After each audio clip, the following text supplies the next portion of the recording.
Hello, traders. FX Pip Collector here. Today is Tuesday, October 28th, and this is my analysis for the US dollar index, and we're on the daily time frame.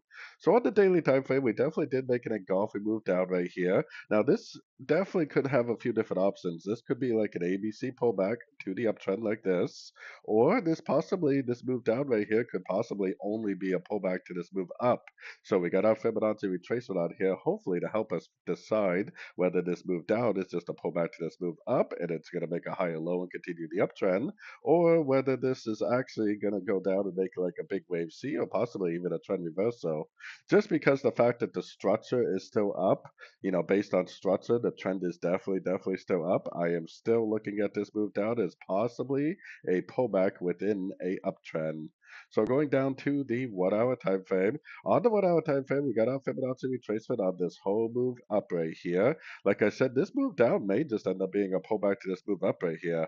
So if we do get a good Fibonacci bounce, which it looks like we are already doing, we get a nice engulfing move to the upside, which we are already doing, then this possibly could just end up continuing the uptrend. Now, the thing that's really going to prove to me that this is going back up is they break a structure. And unfortunately, structure's way up here.